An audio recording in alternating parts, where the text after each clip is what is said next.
Assalamualaikum warahmatullahi wabarakatuh. Nama saya Hendi Putra Hardiansah dari Prodi Teknologi Mekanisasi Pertanian, mata kuliah Teknologi Produksi Tanaman Pangan. Saya akan meresum suatu video yang berjudul Webinar Budidaya Analisa Usaha dan Peluang Pasar Tanaman Porang. Dalam webinar tersebut dijelaskan bahwa tugas Polbank Tanyoma dalam webinar itu yang pertama, ikut berperan aktif dan berkontribusi dalam bidang pertanian, yaitu melakukan webinar ini. Yang kedua, memberikan informasi dan nilai-nilai positif terhadap pengembangan pertanian tentang komunitas tanaman porang. Lalu,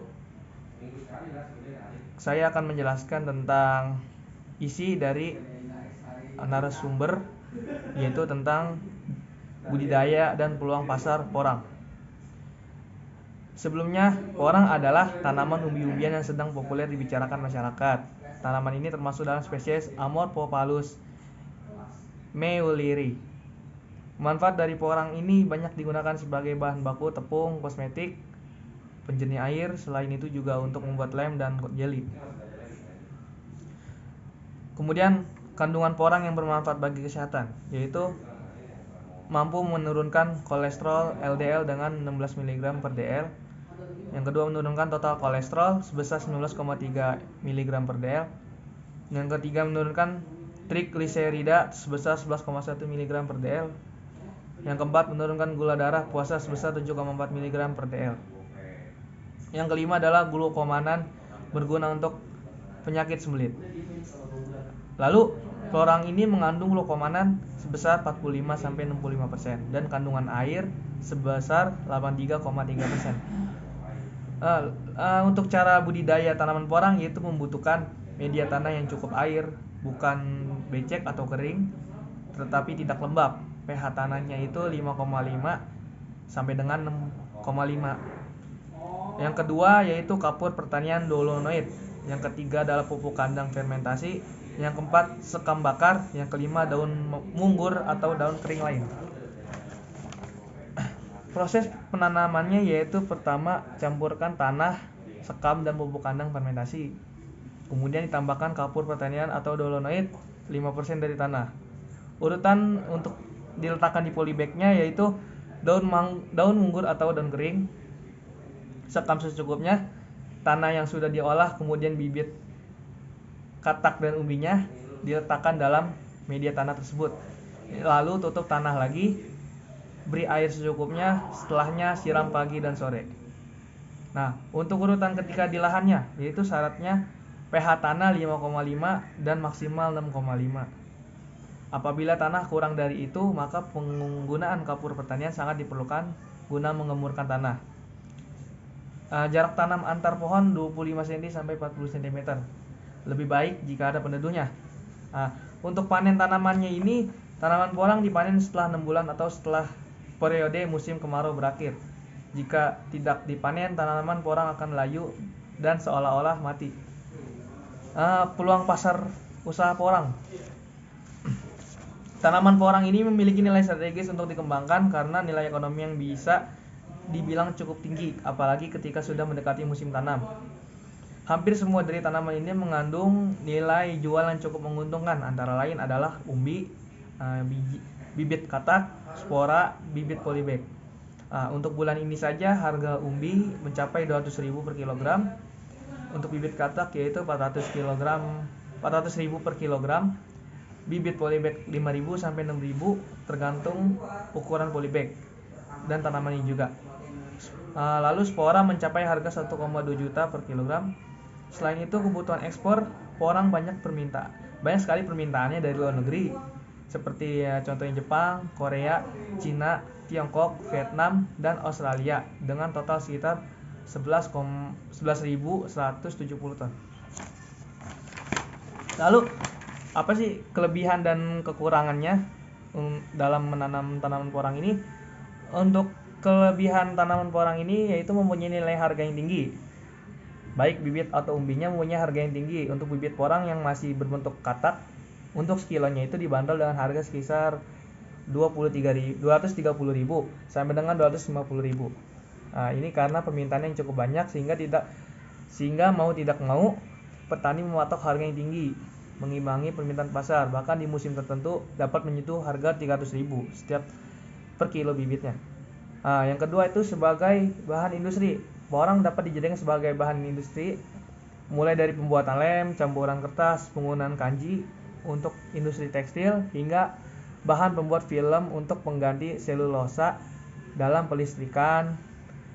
Porang juga bisa dimanfaatkan sebagai bahan campuran untuk pembuatan kabel karena dikenal sebagai isolator yang cukup baik. Selain itu, konjak yang merupakan hasil olahan porang juga bisa dimanfaatkan sebagai bahan makanan seperti jelly atau minuman berserat. Untuk manfaat yang ketiganya itu atau kelebihan dari menanam tanaman porang itu memiliki pangsa pasar yang luas. Yaitu karena beragam manfaat dari porang menjadikan tanaman ini memiliki pasar yang luas untuk industri maupun usaha kecil menengah. Permintaan pasar paling banyak berasal dari luar negeri, di mana permintaannya mengalami kenaikan setiap tahunnya. Yang keempat yaitu bernilai ekspor. Nah, negara-negara maju seperti Jepang, Amerika, dan Australia merupakan negara yang paling banyak mengimpor porang. Di sana, porang dijadikan sebagai bahan industri maupun sebagai bahan pembuatan makanan. Negara-negara tersebut mengekspor porang karena iklim di sana tidak memungkinkan tanaman ini tumbuh, sehingga mengekspornya dari Indonesia. Yang kelima yaitu dapat ditanam bersama tanaman lain atau tumpang sari.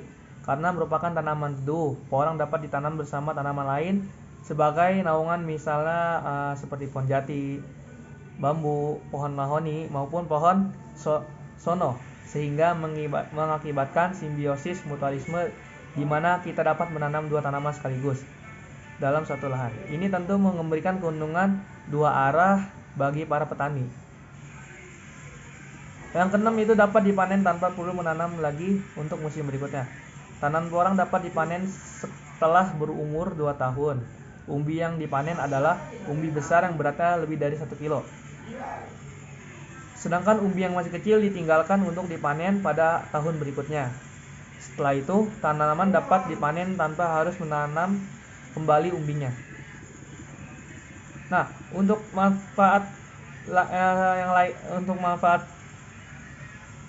berikutnya yaitu bisa dimanfaatkan sebagai tanaman obat. Nah, yang tadi saya bilang itu glukomanan. Glukomanan yang terkandung dalam ubi porang telah lama dikenal sebagai obat untuk bermacam-macam penyakit, dari diabetes, sembelit, menurunkan hormon tiroid, mengatasi sembelit, dan bermacam-macam khasiat lainnya.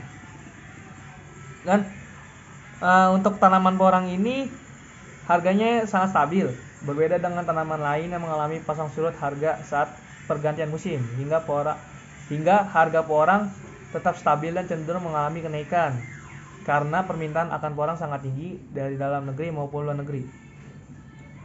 Untuk manfaat terakhirnya yaitu dapat dijadikan sebagai pengganti nasi. Selain kandungan glukomanan, porang juga memiliki kandungan karbohidrat yang tinggi, sehingga bisa dimanfaatkan sebagai bahan pangan alternatif. Di samping itu, tanaman porang juga kaya akan kandungan serat. Selanjutnya yaitu apa sih kekurangan dari tanaman porang ini? Yaitu yang pertama, tidak bisa ditanam secara mandiri. Maksudnya itu tanaman porang dapat tumbuh dengan baik jika tidak mendapatkan sinar matahari langsung. Nah, karena porang merupakan tanaman teduh yang akan berkembang dengan baik jika ada tanaman lain yang menjadi sebagai peneduhnya. Nah, sehingga jenis tanaman ini kurang cocok jika ditanam di lahan terbuka karena akan mengakibatkan layu kemudian mati. Ataupun kalau harus ditanam di lahan yang terbuka perlu mendapat perlakuan dan perhatian yang khusus, seperti membuat peneduh seperti tenda atau membuat suatu gubuk untuk menghalangi sinar matahari langsung.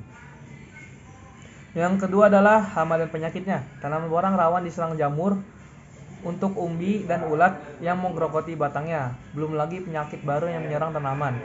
Sampai saat ini penanggulangan terhadap hama dan penyakit ini masih diteliti untuk menemukan obat yang paling efektif untuk masalah tersebut gitu.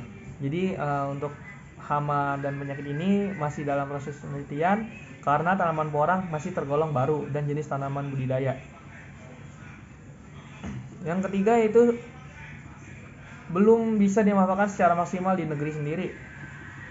Sejauh ini tanaman porang hanya dimanfaatkan sebagai bahan olahan makanan di Indonesia atau menjadikan tepung, padahal manfaat porang bisa lebih dari itu. Mungkin kedepannya porang dapat dibudidaya untuk keperluan industri, sehingga mampu memberikan keuntungan tersendiri bagi Indonesia tanpa harus mengekspornya. Yang keempat itu harga porang masih menjadi permainan para tengkulak. Tidak adanya patokan resmi dari pemerintah membuat harga porang menjadi tidak konsisten.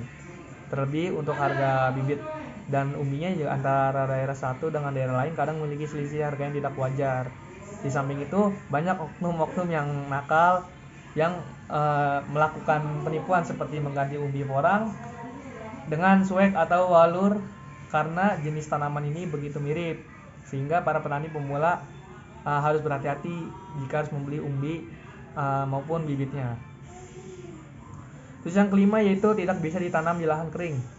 Tanaman porang tidak cocok jika ditanam di tempat kering karena tanaman ini memerlukan tanah yang gembur dan cukup air untuk menjaganya agar tetap hidup. Tanaman ini dapat tumbuh dengan baik di ketinggian 0 sampai 700 mdpl. Artinya tanaman ini dapat tumbuh di dataran tinggi dan kurang cocok jika ditanam di dataran rendah. Yang keenam adalah kurangnya penyuluhan dari pemerintah. Kurangnya edukasi dan penyuluhan dari pemerintah mengenai porang kepada para petani dan juga cara budidayanya membuat para petani mengalami kesulitan dalam mengembangkan tanaman ini, sehingga para petani akan kesulitan jika tanaman porang mereka terkena hama dan penyakit. Bagaimana penanggulannya? Karena mereka minim edukasi dan pemahaman akan tanaman ini. Ya, untuk harapan saya kedepannya pemerintah sebaiknya harus mampu memberikan edukasi dan pengetahuan mengenai tanaman porang ini sehingga risiko gagal panen bisa diminimalkan. Nah, yang selanjutnya waktu panen yang lama.